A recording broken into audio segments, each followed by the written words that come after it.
em 1924, uma revista norte-americana chamada Liberty, ela escolheu 100 assinantes, seus assinantes, e mandou uma cartinha e devolvendo $1 cada um dos 100 assinantes, dizendo que era um excedente, eles tinham dado dinheiro demais e a igreja então estava devolvendo o dinheiro. Na verdade, a revista queria fazer um teste de honestidade com os seus assinantes. Os 100 assinantes, 27, apenas 27, mandou o dinheiro de volta, dizendo que houve algum engano e que aquele dinheiro não lhes pertencia. Era o dinheiro da própria revista. Em 1971, a empresa fez a mesma coisa, a revista fez a mesma coisa. 100 assinantes, mandou $1 para cada um, mesmo recado. E em 1971, apenas 13 americanos devolveram o dinheiro. Se fosse feito hoje o teste, eu penso que ninguém devolveria o dinheiro. O fato é que nós constatamos, e é verdade, que o mundo está se tornando cada vez mais desonesto. Aqueles homens de palavra, né? Bastava uma palavra do homem, né? Hoje são raríssimos. Eu tive a curiosidade de procurar o juramento dos políticos lá de Brasília, né? Então peguei aqui dos deputados, eu acho que se aplica aos senadores e até o presidente da República. Eles fazem um compromisso, eles fazem um juramento. O juramento é esse: prometo manter, defender, cumprir a Constituição, observar as leis, promover o bem geral do povo brasileiro e sustentar a união, a integridade e a independência do Brasil. Então eles se comprometem com o nosso bem-estar. É um juramento. E nós sabemos, temos acompanhado o que esses homens de fato têm feito. A vergonha que tem sido. Eles, aliás, nós ficamos envergonhados por eles não têm vergonha. O Salmo de hoje, Salmo 132, vai falar de Deus com um caráter oposto ao caráter dos homens. Vai falar que Deus é diferente. Então eu quero convidar você a abrir sua Bíblia no Salmo 132. Não é um salmo de Davi, é um salmo do seu filho. Provavelmente Salomão escreveu este salmo. Um salmo de Salomão. Davi já tinha falecido, mas ele é muito lembrado aqui neste salmo. Ele é muito lembrado. E este salmo, ele aponta para o passado do salmista, para o presente e para o futuro do salmista. O passado de Salomão vai recordar do passado, ele vai mencionar o que está acontecendo no presente, mas ele vai falar da sua esperança no futuro. Então, nós vamos dividir o salmo nesses 3 pontos, tá bem? Em primeiro lugar, do versículo de 1 a 5, o salmo vai falar das dificuldades e o voto de Davi para construir uma habitação para a arca do Senhor. As dificuldades e o voto de Davi para construir uma habitação para a arca do Senhor. Então o salmo começa com esta oração: Senhor, Salomão orando, lembra-te de Davi e das dificuldades que enfrentou, das provações que enfrentou, dos sofrimentos que enfrentou. Nesse contexto, os sofrimentos e provações para a construção do próprio templo, para a recuperação da arca do Senhor. Então, ele vai falar sobre isso. Ele jurou ao Senhor e fez um voto ao poderoso de Jacó: não entrarei na minha tenda e não me deitarei no meu leito, não permitirei que os meus olhos peguem no sono, nem que as minhas pálpebras descansem, enquanto não encontrar um lugar para o Senhor, uma habitação para o poderoso de Jacó. Então, Davi, ele estava assim, determinado, ele tinha uma prioridade na sua vida, e a prioridade era construir um templo, para neste templo colocar a arca da aliança do Senhor. Para a gente entender isso, nós temos que pensar um pouco na história de Israel. Deus chamou a Abraão e fez promessas a Abraão. Abraão deixou a sua casa, a sua terra, e foi peregrino em Canaã. Ali ele teve um filho, Isaque, fez a mesma coisa, que peregrinou. Depois Jacó, a mesma coisa. Num período de fome, Jacó foi levado por José para o Egito. Eles tiveram honras no primeiro momento, mas depois eles se tornaram escravos. E oraram a Deus, pedindo que Deus os libertasse. E Deus então enviou Moisés. Moisés foi o homem que Deus separou para libertar o povo.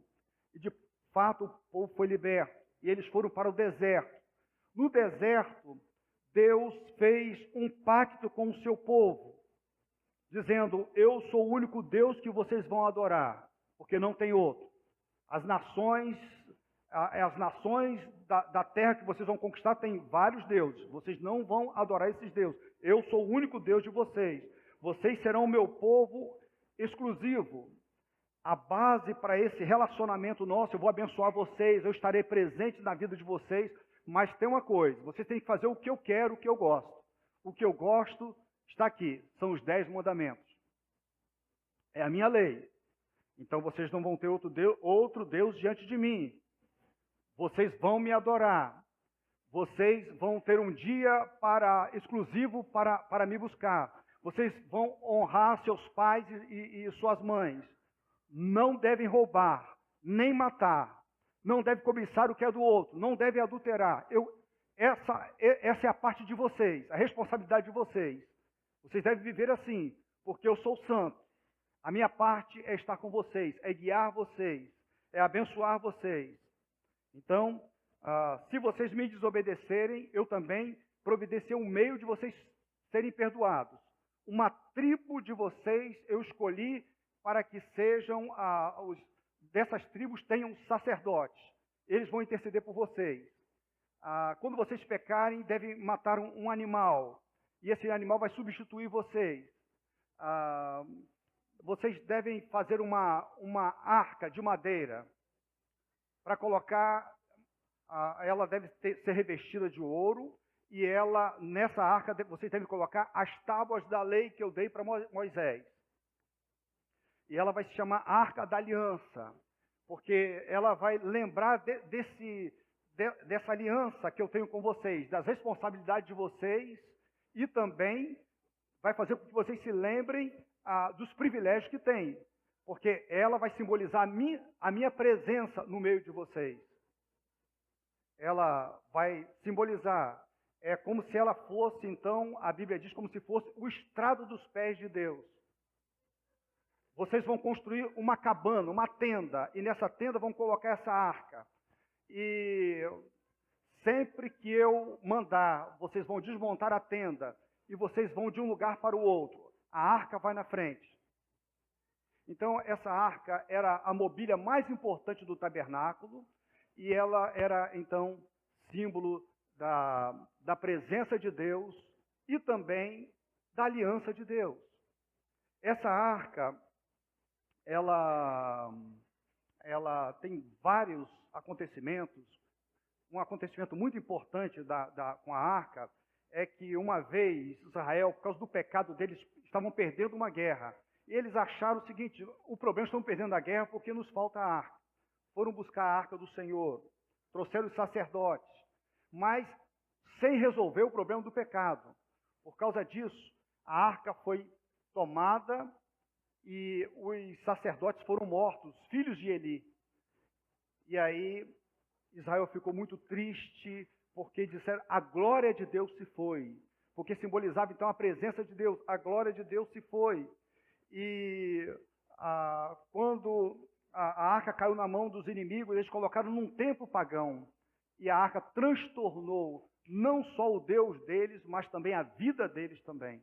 De maneiras que eles enviaram a arca de volta para Israel, e com presentes e dizendo: nós não queremos essa arca, tem que ficar com vocês.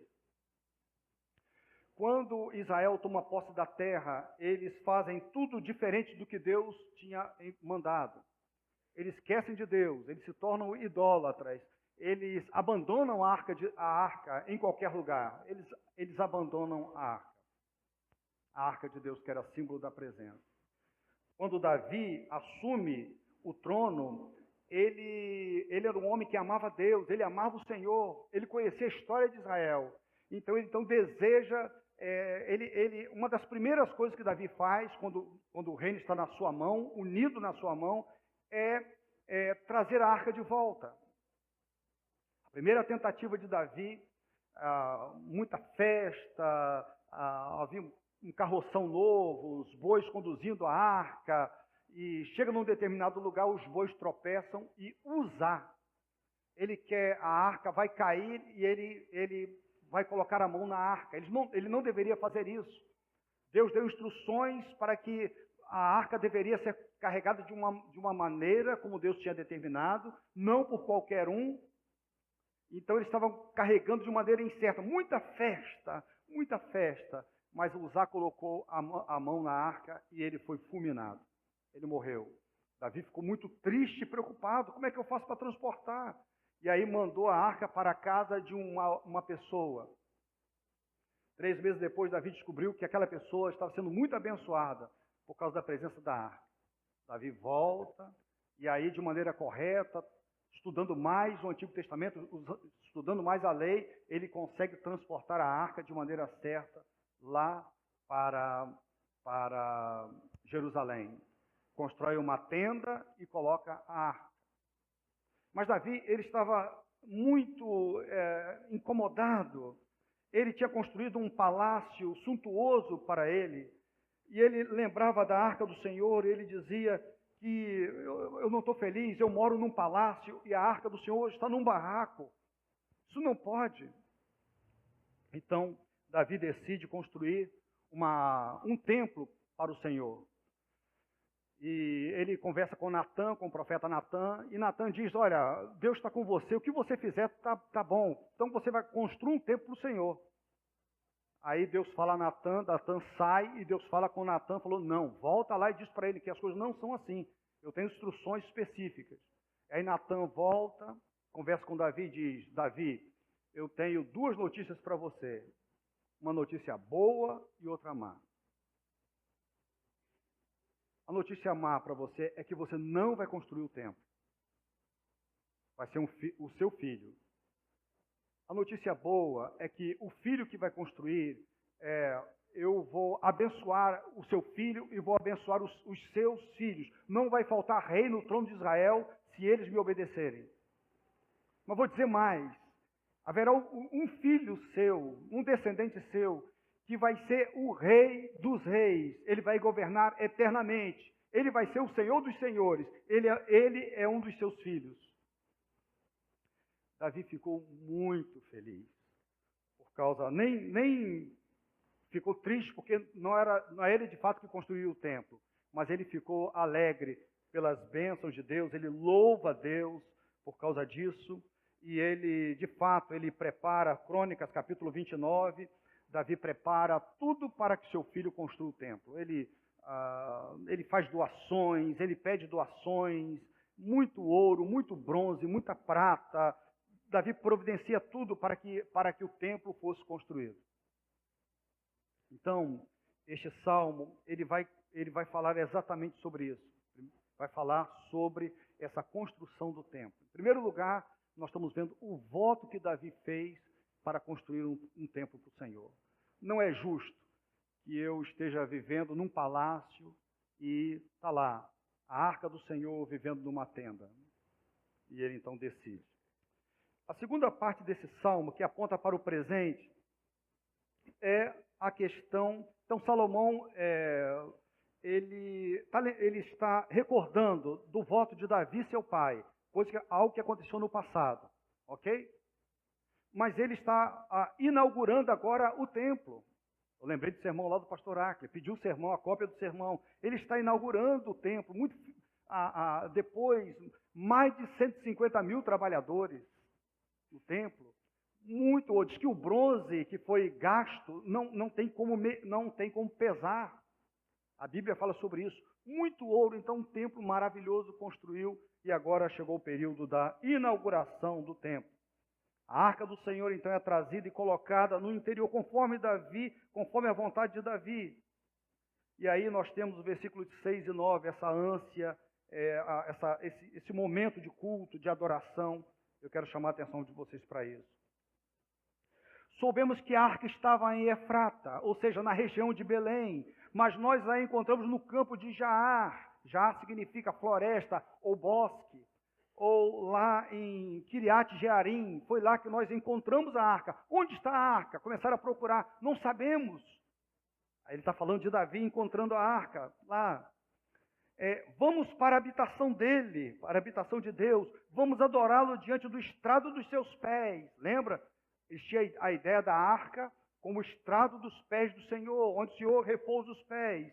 Nós vamos, levanta-te, Senhor, e vem para o teu lugar de descanso. Ou seja, depois da arca peregrinar por no deserto, peregrinar por várias localidades, na conquista da terra, peregrinar de casa em casa, agora a arca vai encontrar um lugar de descanso. Vamos colocar a arca no lugar que é dela, que Deus escolheu para colocá-la. Senhor, agora vem para o seu lugar de descanso. Lá nós vamos colocar a arca do Senhor. Vem para o lugar de descanso. Agora ela não precisa sair mais daqui. Nós encontramos um lugar de descanso. É no Monte Sião, é na cidade de Jerusalém. Tu e a arca onde está o teu poder. Versículo 9. Vistam-se de retidão os teus sacerdotes. Cantem de alegria os teus fiéis. Vai falar da alegria, agora o templo inaugurado, a arca no templo. Então nós temos lá em 2 Crônicas, capítulo 6, capítulo 7 também, nós temos todo o relato maravilhoso que fala dessa inauguração. A oração de Salomão, nós temos então lá em 2 Crônicas.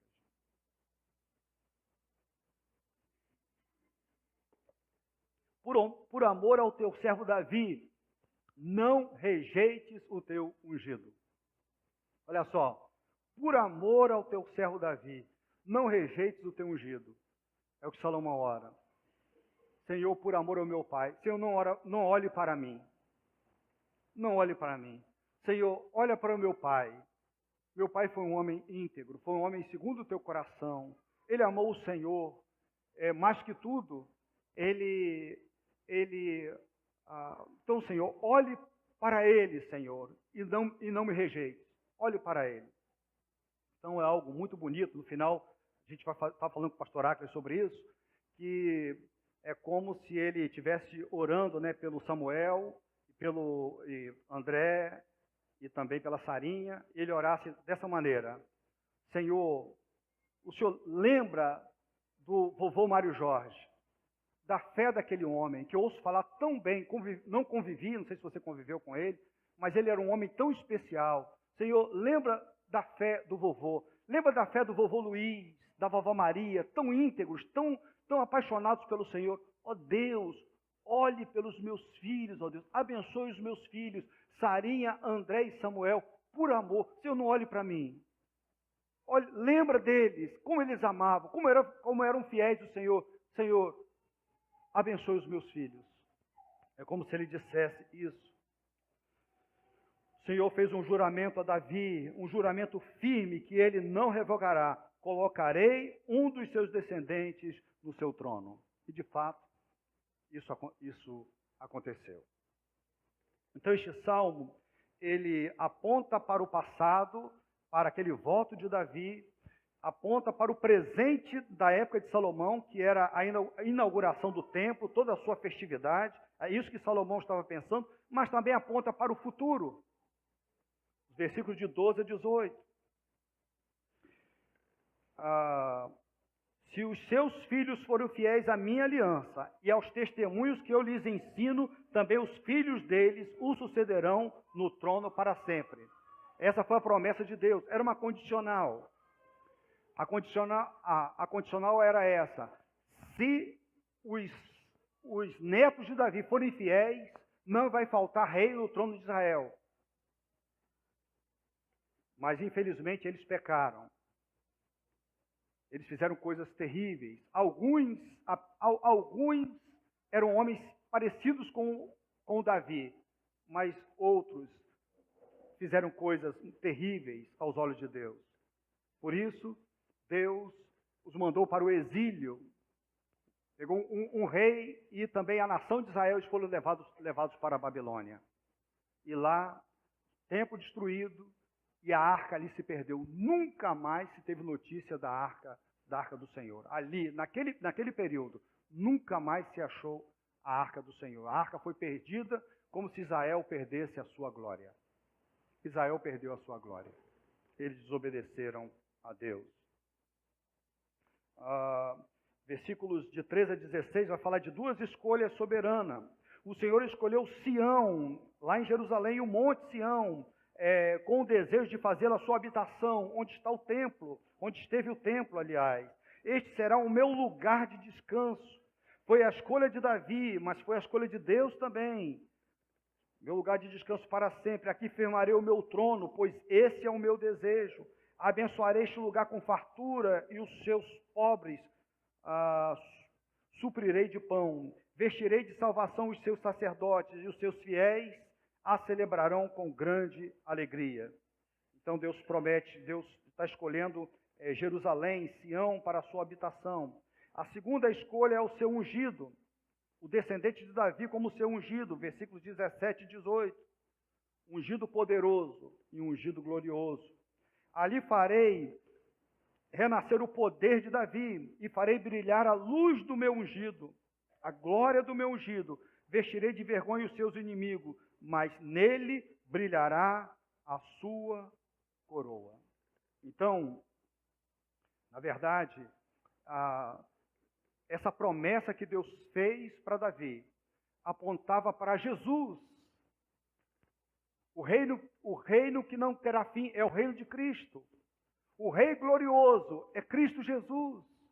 E isso se cumpriu lá em Lucas, capítulo 1, versículos 30 a 33. O anjo, quando fala a Maria, que ela vai ficar da gravidez dela, diz: não tenha medo, Maria, você foi agraciada por Deus. Você ficará grávida e dará à luz um filho, e lhe porá o nome de Jesus. Ele será grande e será chamado Filho do Altíssimo. O Senhor Deus lhe dará o trono do seu pai Davi. O Senhor Deus lhe dará o trono do seu pai Davi, e ele reinará para sempre sobre o povo de Jacó. Seu reino jamais terá fim. Cego Bartimeu, o pastor Acre pregou, falando quem é Jesus. As pessoas não sabiam, os líderes religiosos não sabiam quem era Jesus, os próprios discípulos não sabiam quem era Jesus, mas um cego, na entrada lá de Jerusalém, né, o cego vai dizer: Jesus, filho de Davi, tem compaixão de mim. Jesus, filho de Davi, tem misericórdia de mim. E gritava cada vez mais. Ele estava revelando o quê? O que nós estamos lendo aqui. A promessa de Deus. Deus prometeu que um filho de Davi seria o nosso rei. Esse rei é Jesus. Jesus, filho de Davi. E o pastor Acre está pregando Apocalipse. Em Apocalipse 5, um dos anciãos está consolando a João, que estava chorando, e dizendo o seguinte: não chore, eis que o leão da tribo de Judá, a raiz de Davi, venceu para abrir o livro e os seus 7 selos. Lá em Apocalipse 22, 16, no final diz: eu, Jesus, enviei o meu anjo para dar a vocês esse testemunho concernente às igrejas. Eu sou a raiz e o descendente de Davi e a resplandecente estrela da manhã.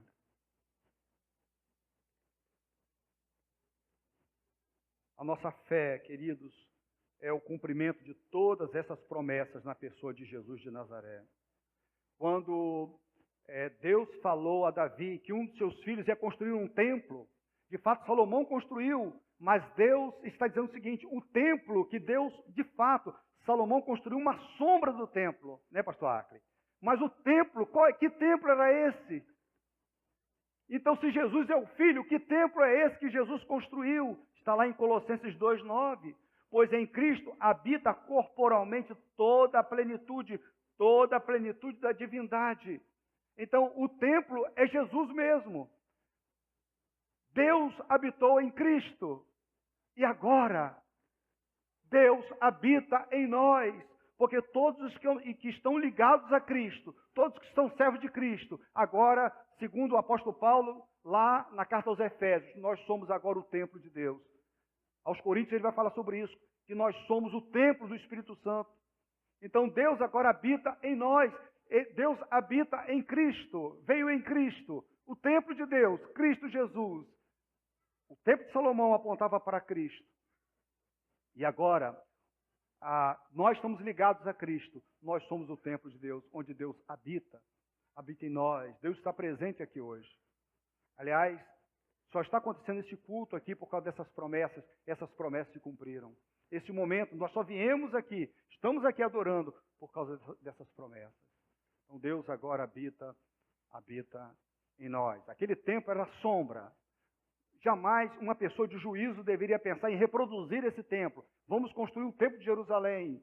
Isso é uma sombra, é algo do passado, algo que ficou. O templo foi destruído de maneira definitiva no ano 70 da nossa época. Nós agora, a igreja agora, é a realidade, é o templo. Eu concluo, queridos, essa pregação dizendo o seguinte: como nós cantamos aqui, Cícero, Deus é fiel e cumpre todas as suas promessas. Deus é fiel, Ele cumpre todas as suas promessas. Hoje podemos olhar para trás e vamos perceber na época de Salomão, a grande promessa, a vinda de Jesus, o Messias, o ungido de Deus, era apenas uma promessa. Hoje, Salomão olhava para frente, hoje nós olhamos para trás e vemos, de fato, Deus cumpriu a sua promessa em Cristo Jesus. Nós também devemos orar pelo avanço da igreja de Cristo. Salomão orava por isso, estava preocupado com o culto a Deus, então orava para que não faltasse fiéis a Deus, então nós devemos orar para a igreja de Cristo. Terceiro, as promessas de Deus eram condicionais. Apenas um descendente de Davi satisfez completamente a Deus. Jesus não quebrou um único mandamento da lei. Então Jesus cumpriu cabalmente aquilo que o Senhor Deus esperava. Também, este salmo ele nos instiga a orar. Salomão orava baseado em duas coisas. Ele lembra de que Deus já fez na história e lembra das promessas do Senhor. Salomão lembra do que Deus já fez na história e lembra também das promessas do Senhor. No culto, eu penso que nós deveríamos fazer a mesma coisa quando cultuamos a Deus. Lembrar dos atos maravilhosos de Deus, do que Deus já fez na história e lembrar nas promessas que Ele nos prometeu. Promessas a serem cumpridas. Com certeza, nosso coração ficaria diferente, sempre, lembrando do que Deus já fez e lembrando do que Ele ainda irá fazer. Das coisas maravilhosas que fez e das coisas maravilhosas que o Senhor fará. E, em último lugar, uma aplicação importante para nós é a influência de um homem fiel, marcando a sua geração. Falei aqui no irmão Mário Jorge, né, que eu não conheci, mas ouvi tantas histórias, foi avô de Isaac, bisavô do Ackley, né? Então eu ouvi, e tantos homens maravilhosos, né, que marcaram a geração. Alguém você tem na sua vida, Dona Leia, na vida do Cícero, com certeza, a fé. Temos tantas pessoas. E com certeza eu espero que pela graça de Deus, isso vai acontecer com você também. Com você também. Não é? Já que eu falei do pastor Ackley, então vai ter um tempo que Samuel vai orar da mesma coisa pelos filhos dele e vai colocar nessa galeria, vai colocar você também. Senhor, abençoa o meu filho. Senhor, não olhe para mim, mas pela fé do meu pai, pelo amor que o meu pai, pela integridade dele. Ó Deus, abençoa. pela fé que ele tem. Então, isso nos convida a ter uma vida séria com Deus, a ser pais e mães íntegros diante de Deus, conforme estudamos hoje, com o coração puro, um coração voltado para Deus, sem hipocrisia, com sinceridade. Isso nos convida, porque um dia, seus filhos e netos vão lembrar de vocês e vão falar isso para Deus. Ó Deus, lembra da fidelidade do meu pai, da minha mãe, está você. Talvez uma criança que esteja aqui vai ser essa criança. Então, uma boa decisão é o seguinte: eu vou ter uma vida íntegra. Eu vou seguir a Jesus, eu vou amar a Jesus, eu vou obedecer a Jesus. Eu quero ser, porque um dia eu quero que, mesmo morto, no céu, eu quero que a minha influência ainda abençoe a vida de outros, dos meus familiares e, quem sabe, de outras pessoas também. Este é o Salmo 132, um grande desafio para nós, um desafio que nos faz saber, a segurança que temos é que Deus cumpre as suas promessas, Deus cumpre o que prometeu. Não é? Nós ficamos tristes, envergonhados, alguns até desesperados com o que está acontecendo no Brasil, com esses homens maus, homens perversos, que desonram a Deus. Agora, você pode ter certeza de uma coisa: Deus não é homem como estes homens. O caráter de Deus é um caráter santo. O que Deus prometeu, Ele cumpre. Não há por que você se desesperar. O que Deus prometeu, Ele prometeu que vai cuidar de você, Ele vai cuidar. Ele prometeu que não vai te abandonar, Ele não vai te abandonar. Ele prometeu que vai buscar vai vir para buscar você, vai estar com Ele para sempre. Não duvide disso. Deus cumpre as suas promessas. Salmo 132 nos faz lembrar disso. Que o Senhor nos ajude.